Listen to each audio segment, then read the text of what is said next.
Thank you, Astana and Bruno. It's embarrassing hearing all about yourself like this, so I'll try not to be too red and embarrassed.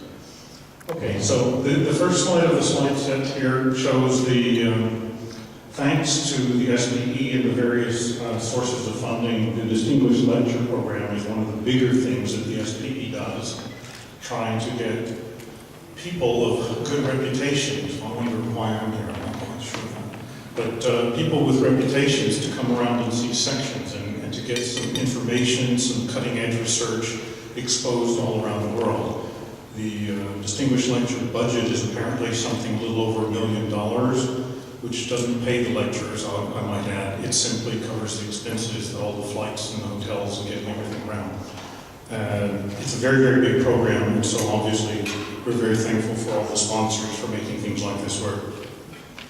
So here's the material, the title I'm going to be speaking on this evening. This notes that I'm acknowledging quite a number of colleagues who have over many years done things that contribute. People like me standing here never have done what they say they're doing. It's always someone behind the scenes that has done the real work. We know that. So I acknowledge the people that have actually made a difference in my life and have made things work. I guess my only real role is that I can sit here and summarize and synthesize and potentially provoke you into thinking a little bit this evening. So you've already seen about me, it doesn't matter. So where are we going? What am I going to do here this evening? I'm trying to change you a little bit, okay?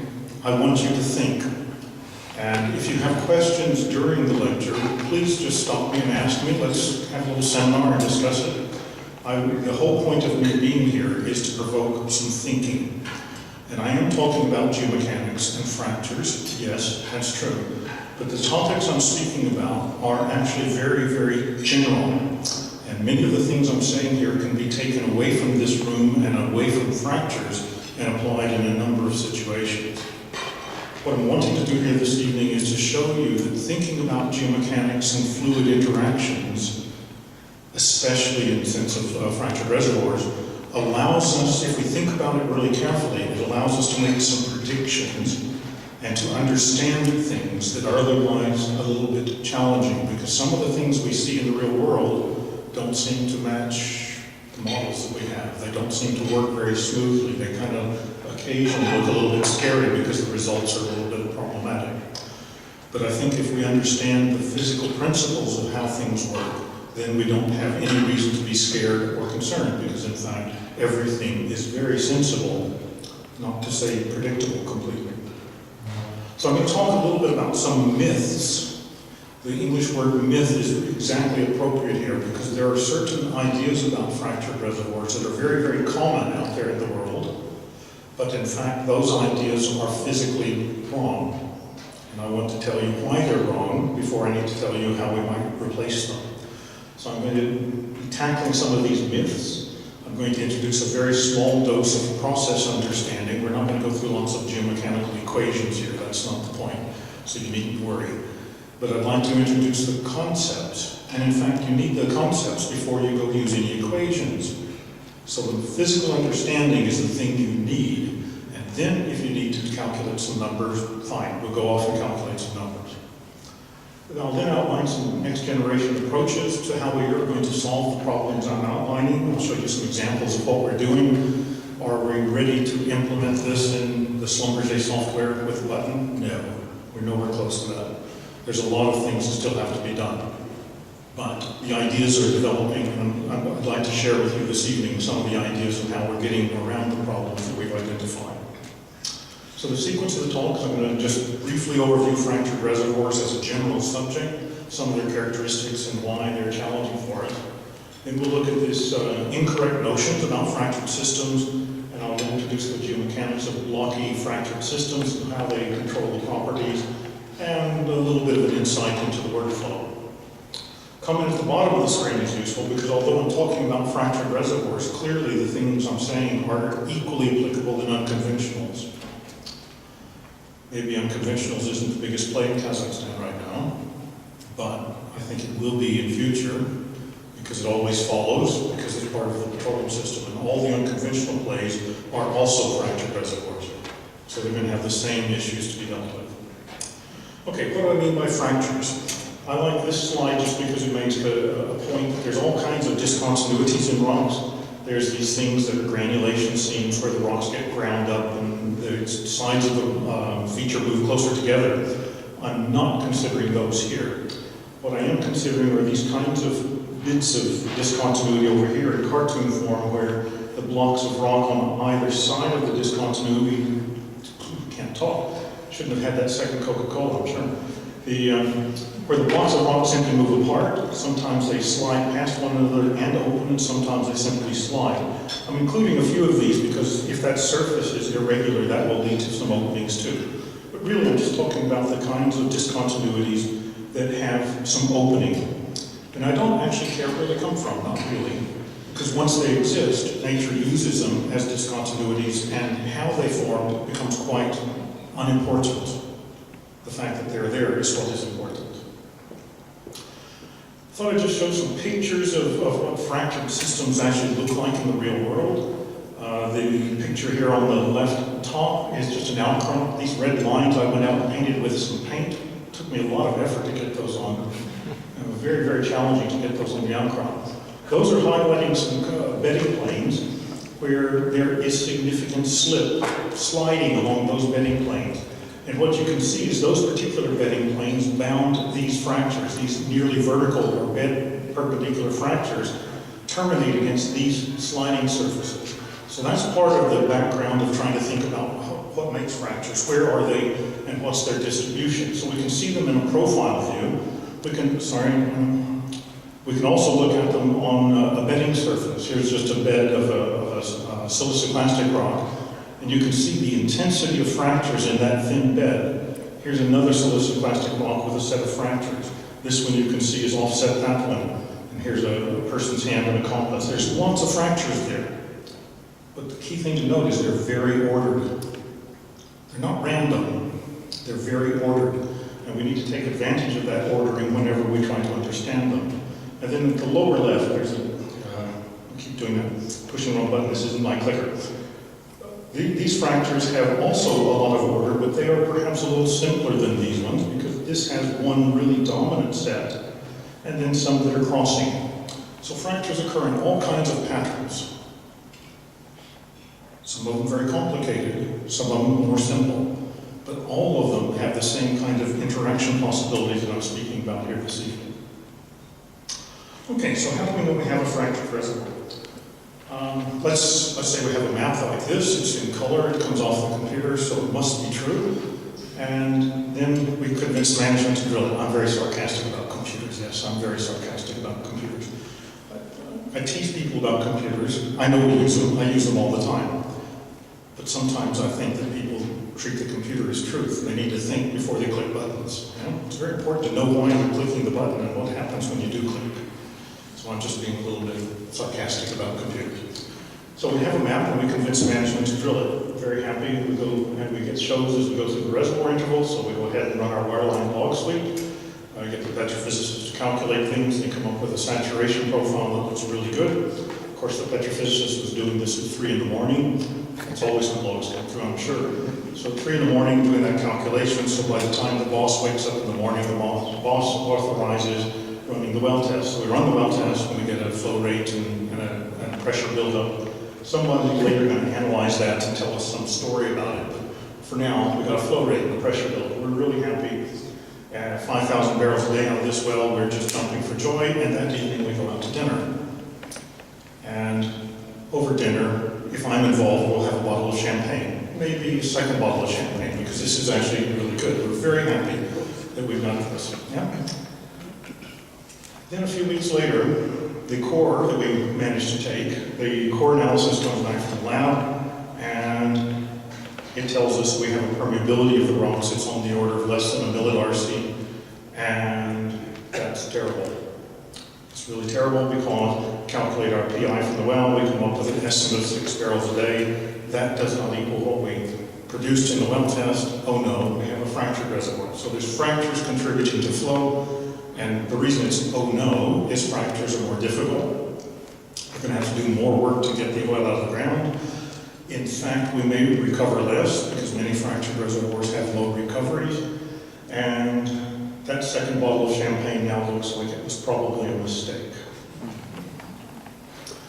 So I like this quote from Richard Steele from BG Group. He said this in his presentation at a meeting nearly a year ago. And he said, with fractured reservoirs, the real challenge is to identify the source of the dark permeability, just like dark matter and dark energy.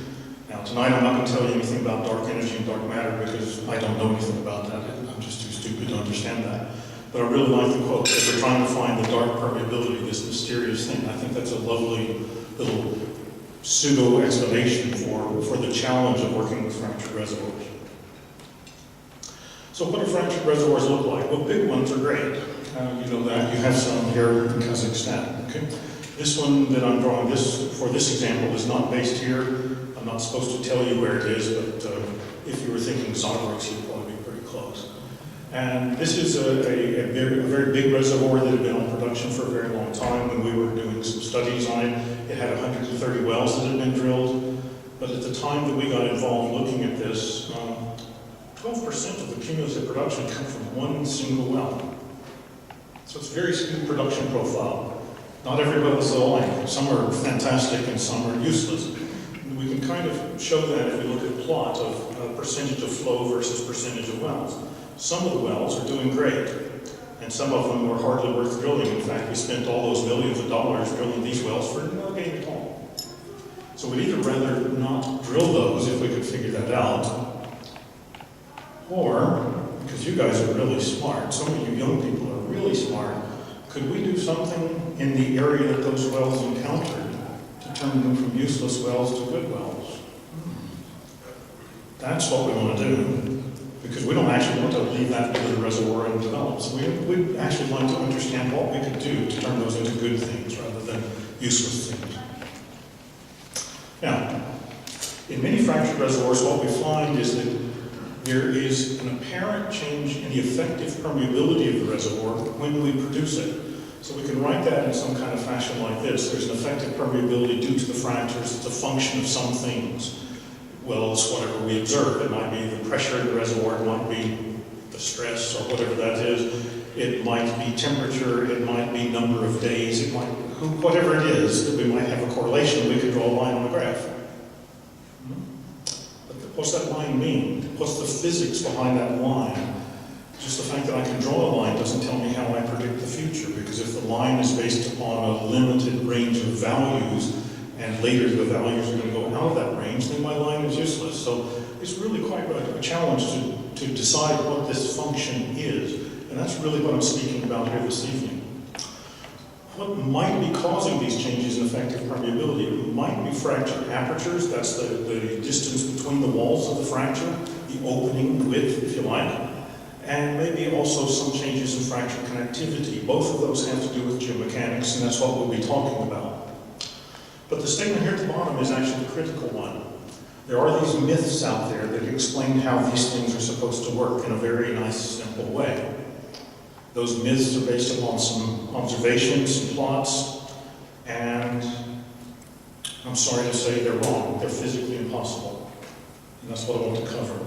Those myths have to be abandoned because they are wrong. It's not just because I don't like them. They're wrong. And I'll show you why they're wrong. So the flaw is that these ideas, these rules, these myths are based upon ideas that are built around some circumstances, little simple models that cannot be applied to the subsurface. These little simple mind things that people did sitting at a table with a piece of paper drawing something, and it didn't work because we can't take that simple thing to put it into the context of the subsurface. That's where the problem goes wrong. The model itself is right, but its application in the real world is wrong. Okay, so I'm not saying physics and what people have done is wrong, it's how they've used it. They've applied it to a situation that doesn't work. And most of the problems come from the fact that we think about stresses in the ground as being constant. Okay, and I'm not going to say too much about stress here, I don't want to scare anybody. But stress in the ground cannot be constant. One of the key things about stress is that it's the state. and the state changes. In fact, the stress is indicating the energy state, and that is certainly not constant when we're producing a reservoir or when we are perturbing it. Okay? So, just to make sure that we're not too far off on terminology, strain is a word that has to do with changes in shape. So I'm going to use the word strain a number of times here in the next little while. And stress is often interpreted as an intensity of forces, some kind of internal forces inside a rock mass, normalized, divided by the area, if you like. And so this is a reaction to loads. We use the Greek letter sigma to talk about stresses. But this next point is actually the real kicker for me. This is the thing that I've realized over the last little while. But don't go away thinking that Gary's very smart, because after I've realized it, I've found that other people had this idea long ago. This always happens to me. Every time I come up with a good idea, I find that it's already been figured out by somebody. And that's why I'm not very famous and just useless. I don't know. One of the problems with somebody else figuring out is that they didn't tell the story well enough because no one's picked up on it. And two, it makes me really happy because it says I'm not wrong. Occasionally I really worry that I'm stupid, that I'm crazy, that I'm getting the wrong idea. So it is nice to find that it's been figured out by someone else. So in fact, I'm disappointed at not being the first, but I'm very happy that I think it's right, so that's good. Of course, we use stress and strain relationships to define responses of rocks, but we have to really remember that stress is not necessarily what we thought it was. I used to teach students about stress and strain the old way, and I've given up doing that because I think it's wrong. In fact, I'd like to go back to my students and unteach them, but I don't know how to do that. So the only thing I can do is to work forward, and hopefully they will catch up and see what I'm doing now. So let's look at some of these ideas. This fracture opening and closing where the blocks of rock are moving somehow in the fracture aperture, we're going to call it, that gap between the walls of the fracture, that moves open and close. That's often interpreted in terms of something happening, maybe pressure or something, but it actually amounts to a change in stress, because the fractures can't move if the stress doesn't change, and we'll talk about that next. There's also an idea out there that if a fracture happens to be oriented in such a way that the current stress, the maximum horizontal stress, is parallel to that fracture will be more open than other fractures that are around it. That idea is also physically wrong. It's based on a model that is physically impossible. Sorry, but it's true. And I'll say a little bit about pore elasticity, because that's actually quite an interesting subject that I think is part of the main element of the explanation of the kind of effective permeability changes we see. It's a key component, but there's something else, and that is the interactions and movements inside blocky systems, that is, systems of fracture-bounded blocks of rock. So we'll go through all of these in sequence. So, here's the little model about the fractures and stress. So what we're talking about here is a body of rock, a block of rock. Here's half of one block and here's half another, and the yellow line is a fracture. So here at the bottom, I'm just showing blocks of rock with yellow fractures bounding them. I'm just doing it kind of in a 1D so you can see it. Now, the idea is that somehow those yellow things get wider. That's what fracture opening would mean. Yeah? So how do they get wider? What does that do to the adjacent blocks of rock? What's going on in the blocks of rock when the fractures get bigger? Okay, maybe it's easier to think about it this way. In a round configuration of chairs, that may be a little bit more challenging, but let's imagine that at your table there, yeah? Can you hold your chair down? You? Yeah? Yeah? Can you hold your chair down? Can you hold your chair so it doesn't move? Yeah? And what we'll do now is we'll put a car jack between all the rest of the chairs around that table. We'll let it open. Yeah? What happens to the chairs in between the car jacks? They have to get smaller, don't they? Because they can't spread out. If it's all in a line, it would be easier. This way you can make the circle bigger, but that's the same thing. If we don't let it get longer, what happens to each chair? The chairs have to get smaller. If the gaps between them get bigger, the chairs get smaller. Now, are the chairs elastic or stiff? Do they have a property? So when they get smaller, what happens? They change their stretch, don't they? Because in fact, they have to have more energy. Something squeezes those chairs into a smaller space. Yeah? That must be happening with the rocks. So if the rocks are being squeezed into a smaller space by the opening fractures, There's energy going into those rocks. Where's that come from? Is the fluid in the gaps of the fracture? Okay, but isn't that also connected to the fluid in the pores? Oh, this is really challenging. This idea, you see where the problem is, because it's done on the basis of something that's not contained in the subsurface. It was just something drawing a little picture on a piece of paper with two blocks and a single fracture. It wasn't looking at a whole system. We've known about this problem a long time. We understand it, but we've not chosen in our brains to apply it in the ground. Not very well. We understand that when we do a hydrofracture well stimulation, this has been done for a long time, as you know, a similar behavior takes place, so that we make the opening, and in fact we keep that opening there by stuffing a lot of sand grains, prop it into the fracture, so that when the fluid drains away, the fracture is still open. Well, back before microseismics and computers in color, hear me criticizing computers again, but before microseismics, how did we monitor our hydrofractures?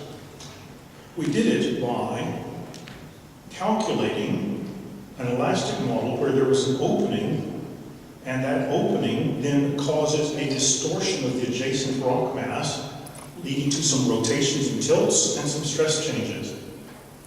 That's just a little simple calculation, but these tilts then are something we could measure near the surface. So the way we used to monitor hydrofractures was to install in the ground something called a tilt meter. Very sensitive device that measures small angular changes. And by small, I mean really small, 10,000ths of a degree, really tiny changes. But by then fitting those changes to the elastic model, we could calculate the actual opening. And so that's how we, in turn, measured the hydrofractures that we used to make. Now we no longer measure them, really. We just see where they are, because what we're doing is we look at all the microseismic events, and somebody goes away and calculates them, plots them in color on a computer. I'm not belittling that, that's important, but what I'm pointing out is we know what's going on. When fractures open, something is happening. We also know about that in geotechnics. If we wanted to build a deep excavation, to excavate a bunch of ground to build something, here's a picture from the tower over here in the city of Astana. So this is one of the current excavations. I took this picture yesterday. So here's something called a concrete diaphragm wall. That wall was installed before the excavation. So coming back over here to this drawing, what we do is we dig a trench, and we fill the trench as we dig it with bentonite mud. Just the same as drilling mud. Okay, once the trench gets as far down as it needs to go, then we fill the trench from the bottom with concrete, wet concrete, and we displace the mud. This is just like setting casing, exactly the same process. But the bentonite mud had a low density, and it didn't really affect the soil on either side. But when we put the concrete in, what can happen is if the soil is weak, the concrete, being a higher density, loads the soil, causes this uplift and tilting and a stress change. In the geotechnical world, we can make these measurements because it's really close to the surface. We can go out and instrument those soils, and this is exactly what happens. Okay? One of the strategies for avoiding it is to put the concrete in slow stages. Of course, once the concrete hardens, then it no longer exerts a sideways hydraulic load. It's just a solid. And the problem solved, then we go back and excavate here, as these guys are doing over there. Okay? We know this. We know these principles. We've known these principles for a long time. We've not chosen to apply them in the subsurface of fractured reservoirs. There's been a little bit of a gap between the years. Let's turn our attention now to the model of stress parallel to fractures. This is basically derived from the simple model on the left here, where in this case I'm just showing it as a rectangular model, but it could be any shape. And there's a hole in it. The hole is typically thought to be an ellipse. This is mostly done in 2D because the equations are much easier. But there's an elliptical shaped hole, and the minor axis of the ellipse is called the aperture.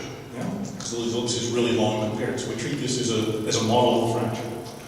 Now, once that model exists, then we apply loads to it. Okay? And what happens is, if the sigma y is bigger than sigma x, then the aperture gets bigger. Perfect. That's exactly what the model says. That's a standard model.